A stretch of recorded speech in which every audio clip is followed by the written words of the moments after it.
Before you watch this video, you should have already completed the warm-up. I'm going to have you record your score for what you got on the warm-up, so make sure that you've completed that and turn your work into the inbox. So here we go. It is Thursday, October 9th. Today we're going to solve systems by graphing. This will by far be your favorite method. We also have to be able to do it algebraically, but solving by graphing is it's really doable. And then just really quickly, are you one of those people that dips their fries in their shakes? I am not. I don't do that. Quick housekeeping. End of quarter one is tomorrow. Your Unit 5 test is next Thursday. Super quick unit. All of your assignments in your Delta Math will be due next Wednesday. All of the warm-ups, lesson videos, and notes and classwork will be due before you leave class today and tomorrow. So make sure that you are focused, make sure that you are getting things done before you leave class. You will have homework. Turns out you don't have homework both days. You're only going to have homework today. So I've moved the other homework to Tuesday after we get back and can talk about it. Friday is an early release day. Enjoy. And Monday is a teacher work day. Also enjoy. Here is what we're doing today. Students will be able to use their knowledge of graphing linear functions in order to solve a system of linear equations by graphing. So we are going to do this by hand, but we're also going to use some technology to do it as well. So as a reminder, this is our third day. When we are solving a systems of equations, we are looking for where two or more equations intersect. And where those two or more equations intersect, that's the solution to that system. The third method that we're going to use to solve systems of equations is solving by graphing. So today, everything we do will be on the coordinate plane. If two lines coincide, which means if two lines are the exact same line, we call this consistent dependent. So consistent dependent. Make sure that you have a copy of the blank notes and that you're taking notes as we go. If two lines cross at a single intersection point, they just cross once, we call this consistent independent. Independent. And if two lines are parallel, that means they're never ever going to intersect. We call this inconsistent. And I'm going to be honest, I've never heard anyone use this before, but we'll make a note of it. So here's our steps for solving a system through graphing. If we're solving it by hand, make sure that both equations are in slope-intercept form. We need to be in the form y equals mx plus b. Graph each equation by hand or by using the graphing calculator. We will use Desmos instead of the graphing calculator. It's just a little bit more efficient. And then look at where the lines intersect. That's the ordered pair, the x and the y value that make both of those equations true. So here we go. We know how to graph a line. Now we're just going to graph two lines on the same graph. That's what makes a system. So y equals negative 1/2 x plus 3. For that line, I'm going to start by putting a point at positive 3. And then because it's a negative slope, I'm going to go down 1 to the right 2. Down 1 to the right 2. I can go up 1 to the left 2. And then I'm just going to draw a straight line with arrows in both directions. I'm going to go ahead and graph that second line. I'll do that in a different color. I'm starting at negative 4, so that's where my first point is going to go, negative 4. And then my slope here on this line tells me that I'm going to go up 3 to the right 1, up 3 to the right 1, up 3 to the right 1, and I'm going to draw a line down, arrows on both ends. And notice that this is my intersection point. This is where the two lines meet. This is the ordered pair that would make both of those equations true. So 2, 2, that's our answer. That's the solution. All right, let's do it again. If I have y equals x plus 2, that's in slope-intercept form, but my second equation is not in slope-intercept form. So I need to get it into slope-intercept form. So I'm going to go ahead and subtract 2x from both sides. And I get y equals negative 2x minus 1. And now it's in slope-intercept form. So I'm going to go ahead and I'll graph the top line first. I start with a point at positive 2, and then my slope is 1. So that means I go up 1 to the right 1, up 1 to the right 1. And I'm just putting dots. I'm going to go ahead and draw my straight line. Make sure that you have arrows on both ends. I'll go ahead and graph my second line. I'll do that in a different color. That second line starts at negative 1. We always start with the y-intercept, the b value. And then my slope is telling me to go down 2 to the right 1, down 2 to the right 1, or up 2 to left 1. And where these lines meet, that is the solution for your system. So these met at negative 1, 1.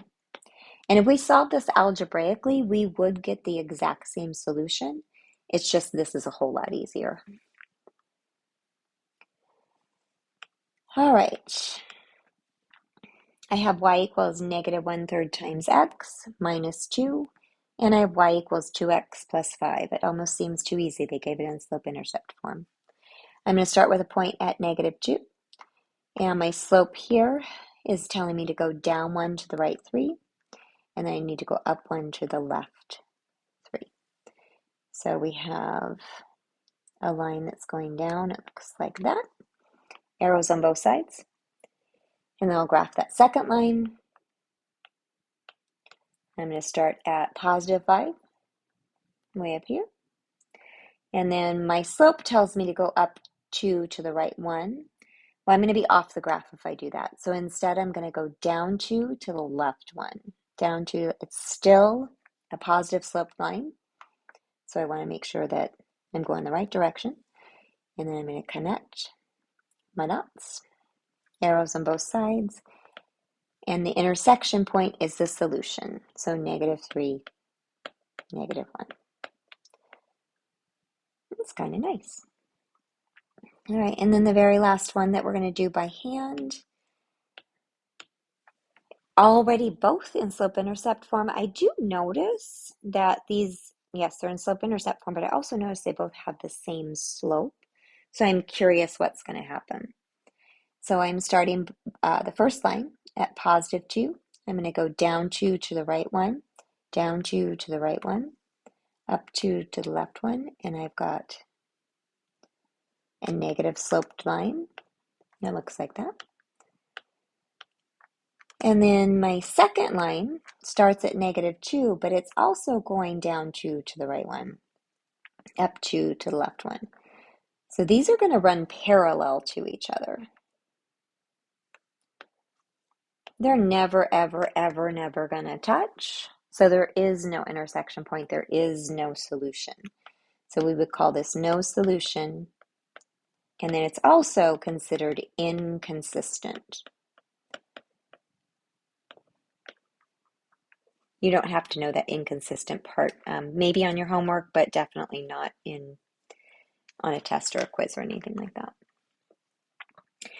All right, here's where you're going to really like things.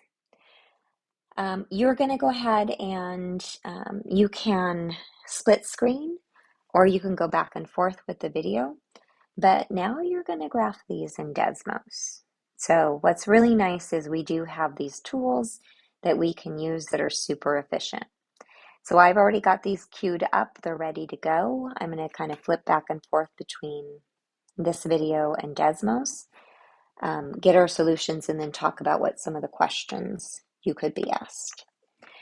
So in Desmos, I went ahead and pre-graphed y equals 3x minus 8 and 3y equals x minus 8. Should be ready to go. Looks like that. And so I'm just looking for the intersection point.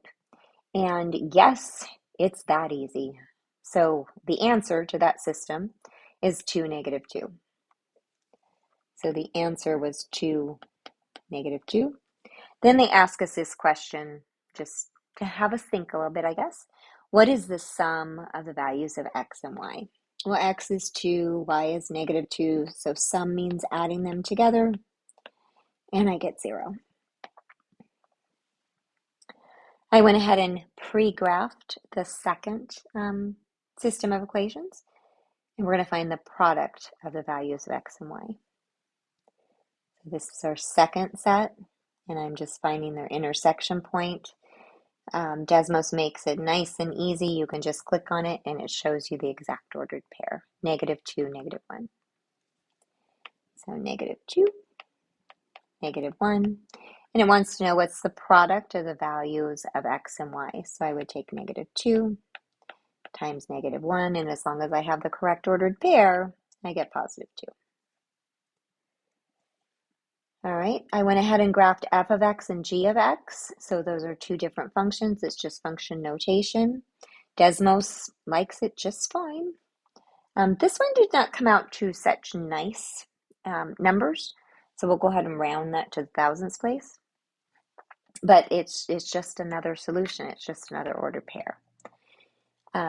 Now the question was a little funky. It said, for what value does f of x equal g of x? What that really means is, where do they equal each other when they intersect? So we can just say, where do they intersect? Where do they meet?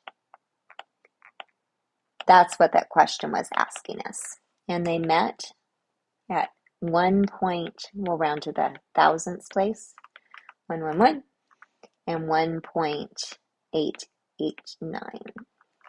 So that was the intersection of f of x and g of x. I pre-graphed this one. It's also a little bit messy. I would love for you to graph them as well. But we have another ordered pair, an x and a y. So the solution, we get it really quickly.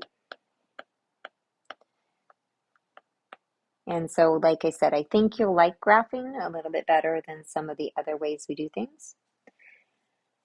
Right, this next one, I went ahead and graphed it in Desmos. I didn't even get it into slope-intercept form. I can graph these exactly the way I see them, which is really nice. And that could come in handy on the EOC. That could come in handy when you're in Mastery Connect. So just keep that in mind. But when I graphed these, it turned out that they were parallel lines. So when I go back for my solution, there is no solution. They're parallel lines. So it's parallel lines. We call those inconsistent.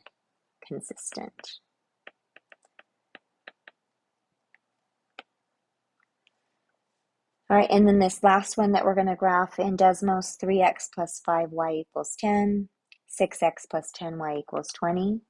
When I graph that, it'd be hard to see here. I'm going to go ahead and turn off my blue, and you see the red. I'm going to turn the blue back on. It looks like the blue just covers right over that red. So that means they are the exact same line. So that would be infinitely many solutions. So infinitely many solutions. We also could say that the lines coincide. The lines are lying on top of each other. That is not how you spell coincide. The lines coincide. Coincide, sorry. Spelling. You would call those consistent dependent. Consistent dependent. All right, let's get into the word problems. I'm not going to solve these word problems for you. What I'm going to do is help you get them set up, and then I'll let you take it to Desmos to get the correct answers. So find the value of two numbers if their sum is 10 and their difference is 2. So we always start word problems by defining our variables. So I'm going to say let x equal the first number, and I'm going to say let y equal the second number.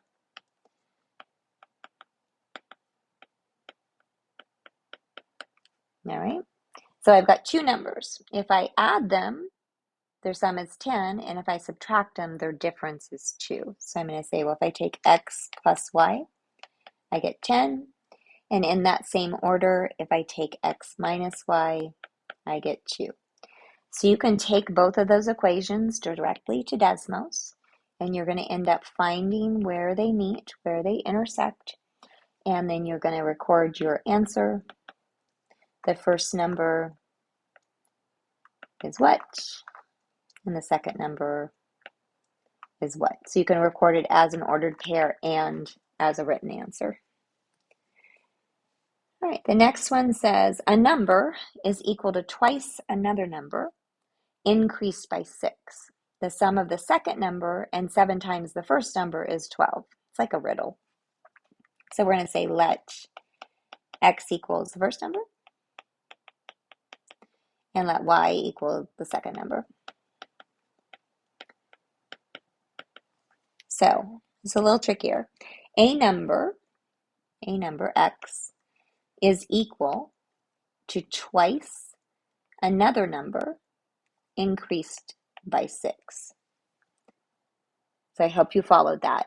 X is equal, or a number is equal to twice a different number, that's why we used y, increased by 6. The sum of the second number, so our second number is y, so the sum of the second number, when we say sum, we mean we're adding, and 7 times the first number is 12. So the sum of the second number, y, plus 7 times the first number is 12, equals 12.